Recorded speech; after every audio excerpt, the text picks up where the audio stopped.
Respect. It's respect. So just look forward to that, and I'm sure she may have already talked also to maybe the English teachers about writing contests and art contests or something like that. Okay. Okay, and then arts.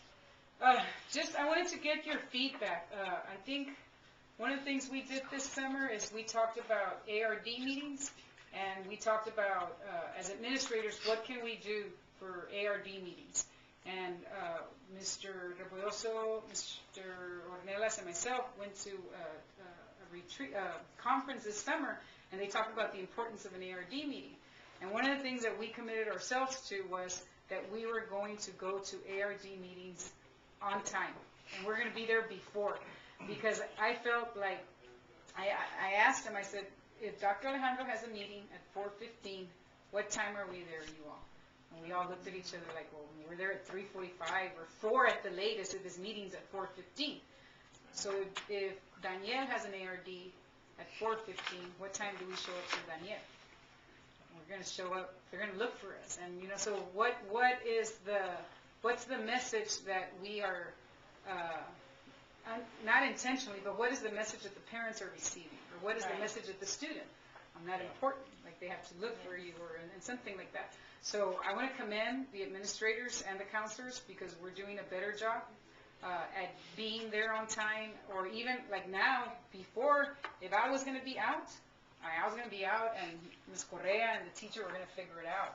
I can tell you that right now I'm going to be out tomorrow and Wednesday, and I emailed Ms. Correa yesterday. Ms. Correa, I'm going to be out Tuesday and Wednesday.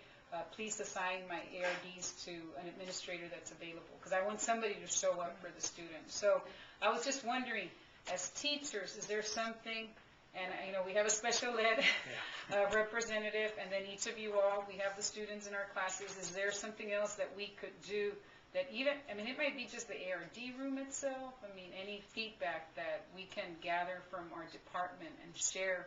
That's one area that I want to leave on the agenda and continue talking about throughout the year. But off the top of your head, I don't know, Mr. Rico? I mean, this year's been running pretty smooth.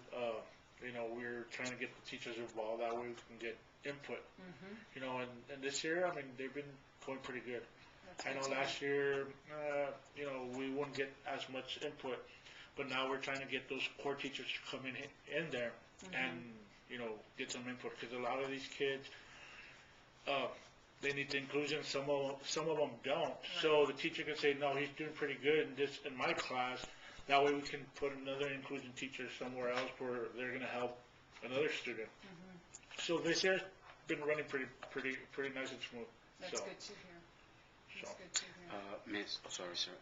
Also, I wanted to ask you and Ms. Morales, because I know they pulled me out in previous years. Like if the student is not the student is not my student, but sometimes they need a teacher, a general ed teacher in the meeting.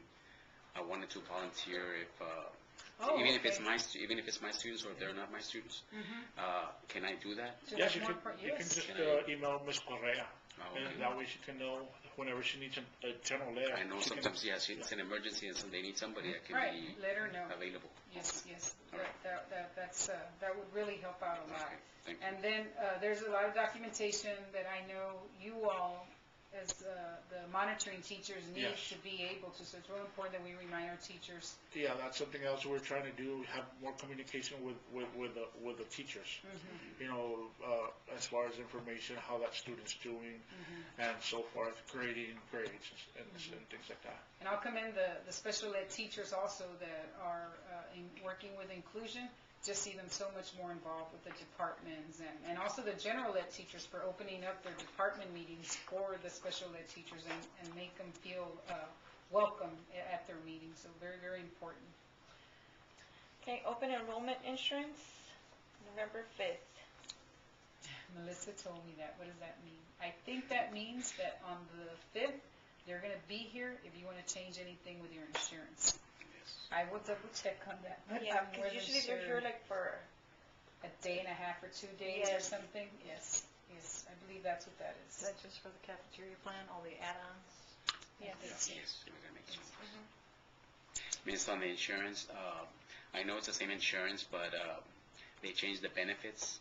So is it actually going less benefits, or because I know on one of those, I'm just personal that on one of those medications that I use, it was covered last year with freights. It's still freights, and now no, it doesn't cover it, so now you have to pay $400 Oh, my. on the medication. So I said no, I'm gonna ask the doctor for a different, Right. brand. Yes. No, You should call the insurance. It's like, call the insurance yourself, and they'll let you know. Oh, Or Mr., what's his name at central office? De La Rosa. De La Rosa. Yes, he would be your best contact person. Okay, next on the agenda is community involvement, school safety committee. Yes, yeah, I'm going to let Mr. Rebolloso talk a little bit about this. He's been very involved with putting together a committee and getting outside local community members helping us with this. Mr. Rebolloso? In the past couple of years, or several years since I've been here, I've been doing some training on the lockdowns and some of the conferences I've been to, many of the presentations I've gone to talked about how we need to be trained. There needs to be a group of people, a committee, a safety committee on each campus. And it's something that's been going on in the state of Texas for a while now, since 9/11. They've been pushing that. So that's what I've been trying to do. I've been in contact with a gentleman from the fire department, Western Fire Department, Mr. Stubbs, and we've talked about for a couple of years trying to get this committee going, trying to get teachers trained. And so right now, this year, we already got a group of teachers already that are in the committee. Part of it is our administrative staff and some selected individuals from the campus. Our campus coordinator, our athletic coordinator, the science teacher, to our criminal justice, our OTC person. Just a couple of people just to start off and to make sure that we get trained. And they're going to go through they call it NIMS training, which is a training on how, if a situation occurs, how levels of organization to control that incident. So that's what we're going through right now. So we've already met with the representative. He's going to come in. He's going to do the training, and we're going to start off with that core teachers, and then go on to staff members, more staff members. So the more people that know that information, the better it is for the whole school. And I know that they've already met. They've met with Dr. Alejandro already, and they're going to start that initiative as well. But we're going to start. We're going to be the first ones to do that. So I'm really excited about that. A lot of stuff that he talked about is and I feel the same way. Look at the big picture. If there's an incident that occurs on campus, right now we're not ready. I mean, the lockdown procedure is going to help us, but there's so much more that can happen. We have an active shooter. Just things where we're located is a very hot area where we're located. We have the train tracks here. We have those train tracks that they're carrying chemicals, poisonous chemicals, hazardous chemicals. If it flips off, it derails, and we have that coming to our school, and we have to do a shelter in place. We have the same thing for the highways just down the road. We have bad accident with hazardous chemicals, and the winds coming this way again bring kids in. We have this main gas line here in front. There's a main gas line over in the corner. If a car is speeding, kids like to speed, they break into that. There's gas leak, a major gas leak, so shelter in place. And just active shooter, we talked about that as well. What are we going to do? Well, there's a person that we have to make sure that there's a triage place for kids who are injured, people who are individuals who are injured, people who are being passed away. We have to have a media person to talk to media to let them know what's going to happen. So all these things we have to put in place. That's what kind of training that we're going to go through. So I'm kind of excited that we're going to start that ball rolling. And, Mr. Rebolloso, he's always thinking about these kinds of things, and I've heard him say about the location, and every time he says it, I'm like, stop saying that. But I'm sure Oregon and all the school shootings, you never thought it was going to be you. The best part about the work that Mr. Rebolloso is doing with this program is that it's all free. They do this free. And he wants to start with a small group, a committee, and if you would like to be part of that, you can share that with us. And then from there, it's going to go to the staff. And then from there, he even wants to do student groups, because he gave us a really good example. He says, when y'all are out there, you have to evacuate, and you take them to the stadium. What's the plan? Who's going to pass out water? If it's 98 degrees or 102 degrees, How are you going to get water to the kids? Where are the bathrooms? Where are the parents? And he's asking us all these questions. He says, you know, you can get your criminal justice, your ROTC kiddos, your nursing students in the CNA program, all those kids, I can easily train them and get them ready on what they need to do. But it's just a matter of coming up with a plan. So very, very, very excited about the work. It can only get better. Compared to where we're at right now, it can only get better. We are just so blessed that we have a great staff that, you know, is quick on their feet and has used their best judgment. But there's always, you know, you hear about it all over. Just recently, when all the electricity went off, you know, I panicked. And thank God for Mr. Reboyoso and Mr. Ornelas. They got on the radio and they were communicating back and forth, and they took care of it. But for a while, I was like, oh my goodness, like now what? Like what can we do? And I'm thinking like there has to be a plan. But we had never had that experience. We've had fire drills, we've had to evacuate, but when we're in the classrooms, it's never happened during lunch. And the kids were well behaved up to a while. And then like after like I think 15 minutes or so, we saw one apple fly, and Mr. Reboyoso called us and said, hey, guys, we're evacuating. Let's all get out. So we ended up doing that. So it's going to get better. It'll get better. Ms. Morales, also when Mr. Reboyoso was talking about the, you know, safety, I know that we're supposed to keep our doors closed and locked. Yes. And even one day, Mr. Serna, he was there, sir, how come, oh, you have your door open, you like to have the door open? Yeah, I know, sir, I know it's supposed to be closed and locked, but there's no air. Like The right now, AC. you open right now you open the door because, and I said, I know it's a security concern, but the kids, there's no air. AC issue. There's the AC issue. Right. Well, I'm sure He if was you gonna knew there take was a care of it, shooter, yes. you wouldn't close Yes, your yes. door. So. But you see, it's also before that I need to keep it closed. Yeah.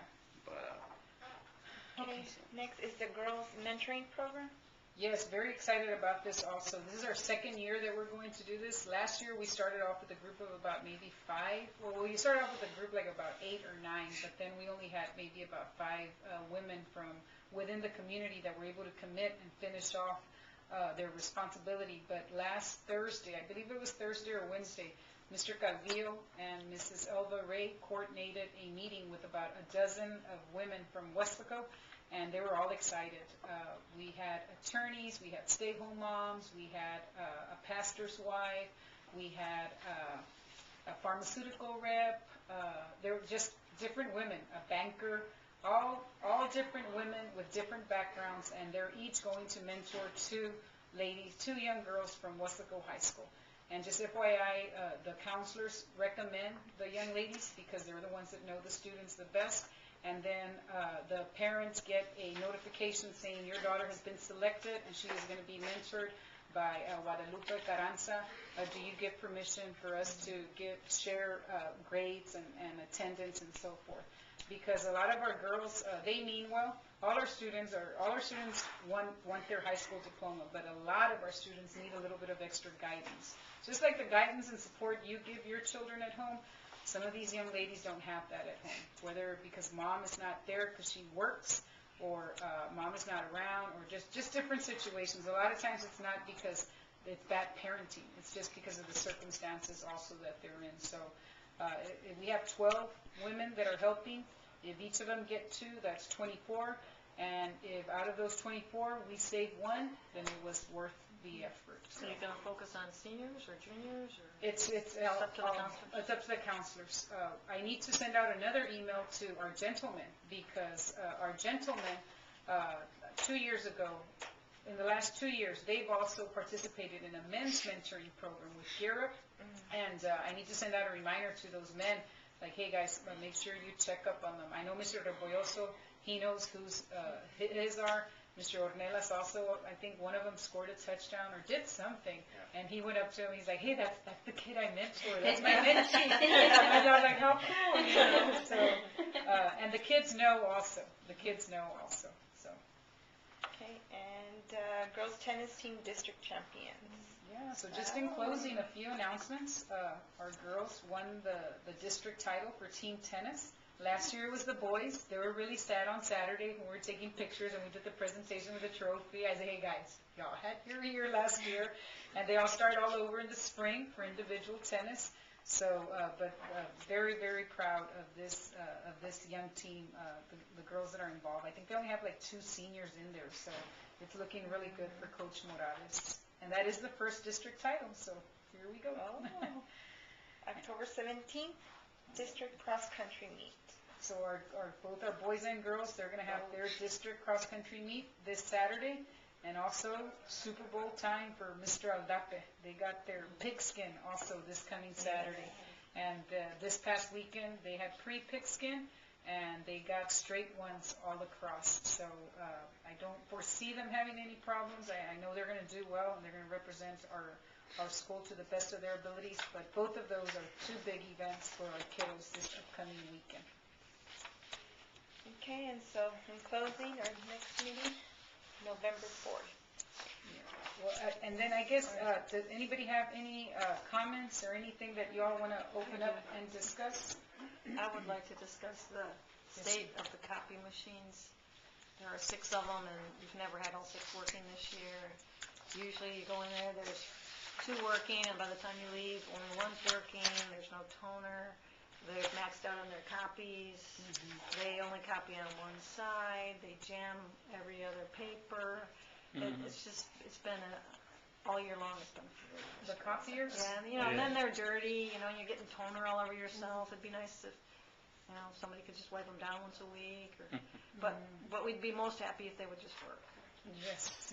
It's been all year long. We've never had all 6 working all year. You know what I'm going to do? I'm going to create, and I know this is more paperwork, but what I'm going to do is, because I need to see what the pattern is. We need to figure out what the pattern is. So what I'm going to do is I'm going to have a form there with Elvie, like when something's down or something's not working, to report it, so that we can log the problems that we're having and see if we can see what the pattern is. Okay. Is it that we run out of copiers, the number of copies at a certain time when we have to cut them off?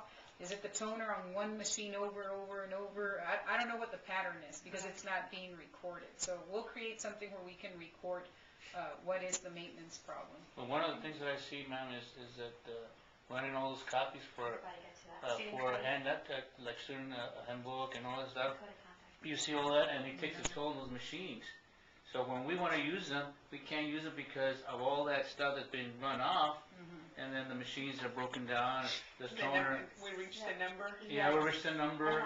Midway. And sometimes it happens. Like for example, for the 6 weeks exam, those machines completely they have the mind of their own. They say, well, we're going to start working, because it's 6 weeks exam. Right. So and that's the problem that I've seen, throughout the 6 weeks and even the years I've been here. That's what happens when you run a lot of copies on those machines. And it doesn't help you all any that we're teasing you and leave the student handbook there Right. sitting for 6 weeks, right? And I think that's too much for the machines. And then, of course, like I said, you run off. You already used your amount, and you can't use the machine anymore. And sometimes they break down, and you're okay. Well, let's go back to the way we used to do it. But that's fine. Because I know we had we brought this up last year. Where can we just put it online? But I know we want the kids to have a hard copy. Is there any way to have those run off during the summer when there isn't high traffic? Well, I'll let Mr. Raboyoso tell you why we don't run off the code of conduct and the student handbook during the summer. With the code of conduct, we usually meet as principals to meet with central office and go over the changes and new laws of the student code of conduct. So once we make those changes and we have the board has to approve it, and sometimes the board doesn't meet, so they delay the board approval for that copy. Once we get a board approval, now we're already into the season or the school year, and then that's where we're doing the copies last minute, trying to get it ready for registration. So same thing with our handbook. We're going through it, making sure everything's all the changes we need to make, and make sure that's approved, and then we get a copy, and then we get into the school year, and then we get. And those handbooks been made somewhere else, or? At a print shop? Yeah, we used to have, remember back in the days, we had vocational. Remember? Yeah, and they used to do that. We there. still have a print shop. Well, Yeah, we still have a print shop, but I've asked Melissa, and Melissa has told me that it costs more at the print shop than for us to run it here. Well- But what y'all are telling me is that we're using up the copies, right? Yeah, you're using the, yeah. We'll fix it. One of the things that we did for, I don't know, we did it for one and then we forgot to do it for the other one is, I don't know if y'all noticed, but we minimized the page and we put 2 pages in 1 page and then we did the back also. And so you had 4 pages in 1 piece of paper instead of just 1 page. So we try to do little things like that, but what happens is we forget. And then all of a sudden, it's like, what? You all already made all the copies, remember? Last year, we said we're going to do 4 pages back and front, and then poor Elvie, you want me to do them like that now? I'm like, no, it's too late. But yes, we need to monitor that closely. I do have one last concern. During the CPTs that we have, yes, CPTs, first period, it's always the longest. I'd always been either 3rd or 4th, and we just be there for like the 45 minutes. But now, like 1A, it takes all period long. You only got like 30 minutes or less than 30 minutes to do whatever you could. Usually less. Well, CPT, how do I say this? CPT is CPT an hour and a half. So it's supposed to, I mean, we have that time. But I'm just wondering what your agenda looks like versus the other agenda that they're going 30 minutes. Because we all have like